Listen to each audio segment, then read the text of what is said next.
ఓం శివాయ గురవే నమః. శ్రీ గురుభ్యో నమః.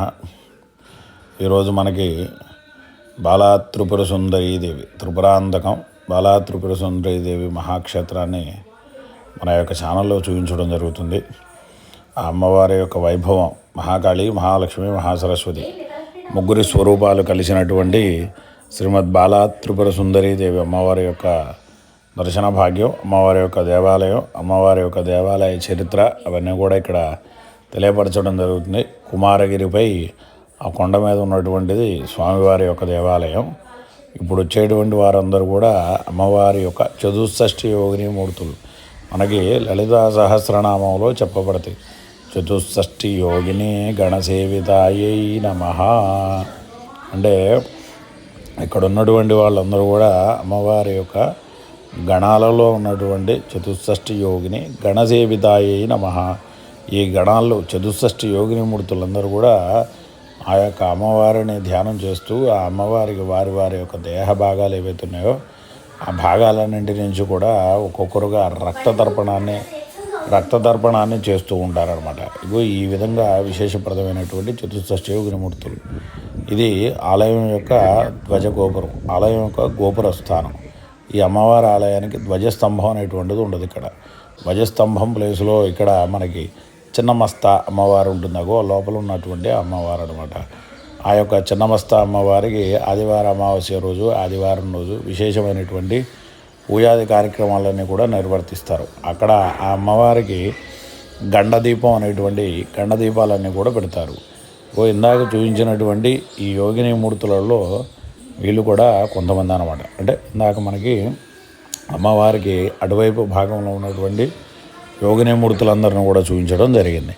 ఇప్పుడు ఇటువైపుగా అమ్మవారికి ఈ పక్కగా ఉన్నటువంటి యోగిని మూర్తులు ఎవరైతే ఉన్నారో ఆ యొక్క యోగిని మూర్తులందరిని కూడా మనకి చూపించడం జరుగుతూ ఉందన్నమాట. వీరందరూ కూడా అమ్మవారి యొక్క సేవకులు అన్నమాట. వీళ్ళంతా కూడా వారి వారి యొక్క సేవలు ఏ విధంగా అయితే అందించాలో ఆ విధంగా అందించడానికి ఉండేటువంటి యోగిని మూర్తులు వీరందరూ కూడా. కాబట్టి అందరి యొక్క దర్శనం చేసుకోండి, అదేవిధంగా అమ్మవారి యొక్క దర్శనం చేసుకోండి. అదేవిధంగా అన్ని విధాలైనటువంటి ఈ యొక్క ఆలయ ప్రాశస్యం మరియు ఈ ఆలయంలో ఉండబడేటువంటి కదంబ వనవృక్షాలు, ఈ కాదంబరి వనవృక్షాల మధ్యలో అమ్మవారి ఇక్కడ విశేషప్రదంగా మనకి కనపడుతూ ఉంటుందన్నమాట. ఈ యొక్క కాదంబరి వృక్షాలు ఇక్కడ తప్ప మనకి ఎక్కడా కూడా కనపడవండి. ఈ కాదంబరి వృక్షం పువ్వు కూడా చాలా చిన్నదిగా ఉంటుంది. మన వాళ్ళంతా కూడా కాదంబరి వృక్షం వేరు, కదంబ వృక్షం వేరు. కదంబము వంటి పుష్పాలు ఎర్రని పుష్పాల వలె చాలా చిన్నదిగా ఉంటాయండి.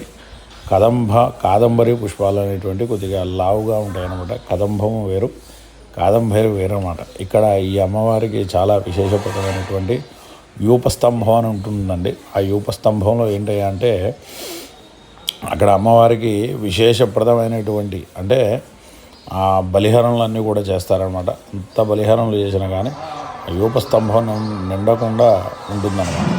ఇది స్థల పురాణం. అందరూ కూడా చదవండి. ఇక్కడ పెట్టాను ఈ వీడియోలు. చివరి వరకు కూడా వీడియోని చూడండి. అందరూ కూడా లైక్ చేయండి, షేర్ చేయండి, కామెంట్ చేయండి. ఓం నమః శివాయ. జై బాలా త్రిపుర సుందరి మాతాకి జై.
Kita tahu sih,